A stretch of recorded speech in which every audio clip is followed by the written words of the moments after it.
नमस्कार दोस्तों, आप देख रहे हैं संवाद न्यूज और मैं हूं हिमांशु शर्मा आपके साथ। अगर आप अभी ये वीडियो देख रहे हैं तो खुद से एक सवाल पूछिए, क्या कभी आपने सोचा होगा कि सरकारी स्कूल में पढ़ने वाले उस बच्चे की थाली में से खाना गायब हो जाए तो जिम्मेदार कौन होगा? और अगर वही खाना, वही दाल चावल, वही तेल नमक सीधे किसी घोटाले की भेंट चढ़ जाए तो वो सिर्फ एक आर्थिक घोटाला नहीं रह जाता, या फिर वो हमारे सिस्टम पर सबसे बड़ा सवाल बन जाता है।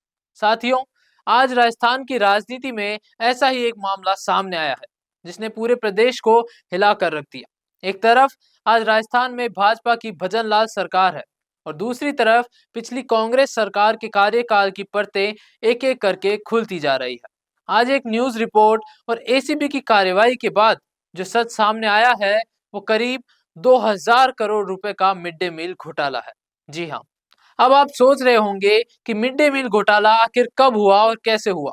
कहानी हमें ले जाती है कोरोना काल में, जब देश लॉकडाउन में था, स्कूलें बंद थी और सरकारों ने दावा किया था कि बच्चों तक घर घर राशन और फूड पैकेट पहुंचाए जाएंगे। राजस्थान सरकार ने भी यही कहा था कि सरकारी स्कूलों के बच्चों को उनके घर पर मिड डे मील का सामान मिलेगा।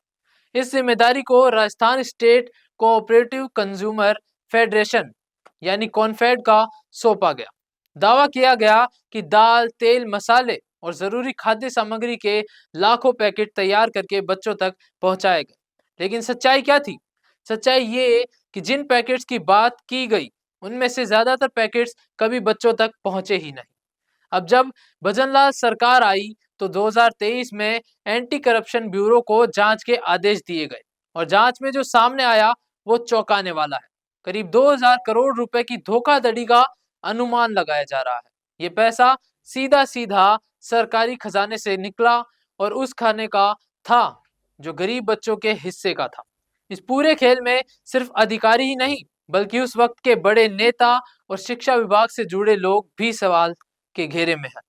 उस समय राजस्थान के शिक्षा मंत्री थे गोविंद सिंह डोटासरा और बाद में बीडी कल्ला जी।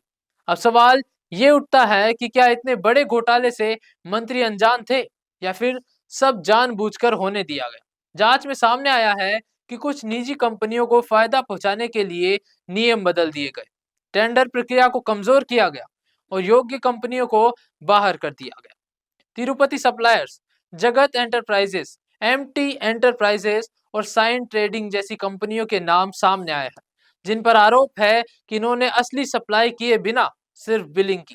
काम एक कंपनी से दूसरी और दूसरी से तीसरी को सब लेट होता गया और आखिर में जमीन पर कोई सामान नहीं पहुंचा, सिर्फ कागजों में सब पूरा लिखा गया। दावा किया गया कि 66 लाख से ज्यादा बच्चों को पैकेट दिए गए, लेकिन जांच में सामने आया है कि सिर्फ 17 लाख पैकेट बनाए गए और वो भी बच्चों में बांटने की बजाय जैसलमेर के गोदामों में पड़े रह गए। यानी जिन पैकेट्स का ऑडिट होना था वो इसलिए नहीं हुआ क्योंकि वो बांटे ही नहीं गए। इस पूरे मामले में कॉन्फेड के कई अधिकारी, अकाउंटेंट, मैनेजर और सुपरवाइजर आरोपी बनाए गए हैं और निजी ठेकेदारों के साथ मिलकर एक पूरा नेटवर्क तैयार किया गया। अब यहाँ राजनीति भी गर्मा गई क्योंकि जिस दिन ये खबर सामने आई उस दिन कांग्रेस पार्टी की मीटिंग और प्रदर्शन की तैयारी थी और अचानक पार्टी बैकफुट पर नजर आई। लोग सवाल पूछ रहे हैं कि क्या ये सिर्फ एक घोटाला है या फिर कांग्रेस के अंदर चल रही आपसी खींचतान की परतें भी अब खुल रही है। अशोक गहलोत जो उस टाइम मुख्यमंत्री थे, इस पूरे मामले पर बिल्कुल खामोश है।